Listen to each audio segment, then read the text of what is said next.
Right, so I want to talk about the Übermensch, Nietzsche's Übermensch, and the nature of white blood cells.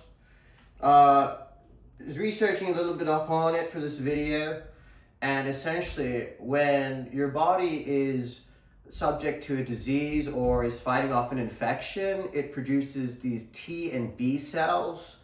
And these cells are responsible for the body's immune system of fighting away the diseases and keeping you happy and safe and all that stuff, right?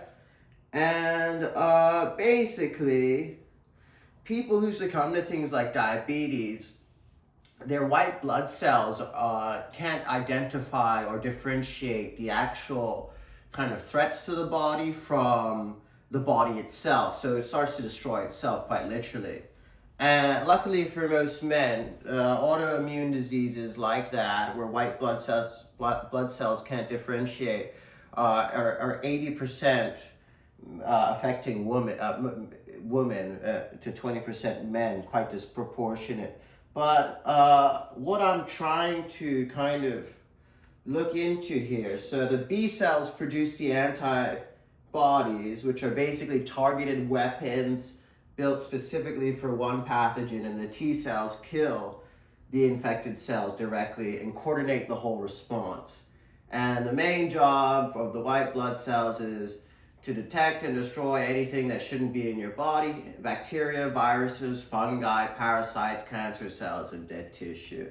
Now, why am I bringing this up, and what does this have to do with anything, right?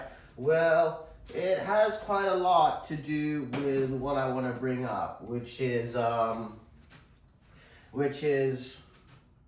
Nietzsche's concept of the Übermensch, the overman, the superman.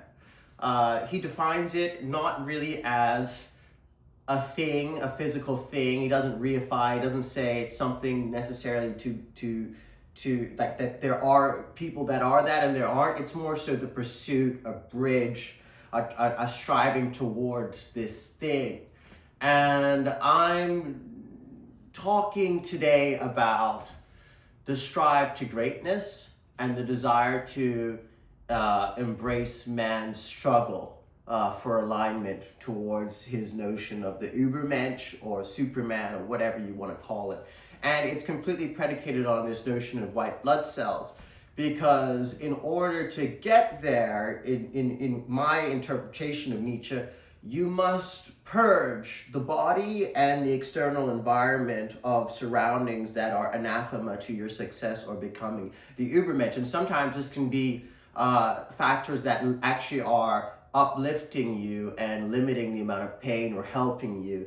These are actually impediments to success. If you've seen 127 Hours, where Aaron Rolston gets trapped in the Grand Canyon Valley down in Vegas, Nevada, he has to cut his arm off to survive. And my point is, you got to be a bit like white blood cells and the T and the B cells, and you have to identify the things in your surroundings that are infectious, because it's not actually that obvious, because good doesn't necessarily mean good and bad doesn't necessarily mean bad, because there is growth in pain, and the opposite, obviously too much of a good thing can also be a bad thing, right?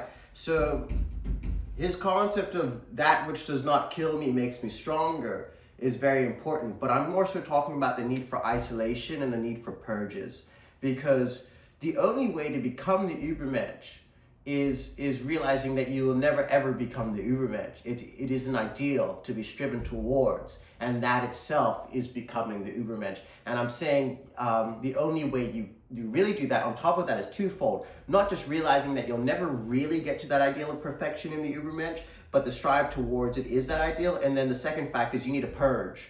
You need to burn the forest down, and you need to release or separate yourself from your environment. Because unfortunately, the systems at play and the systems unfold in the real world are designed to fulfill the status quo, and the status quo is far from the Übermensch.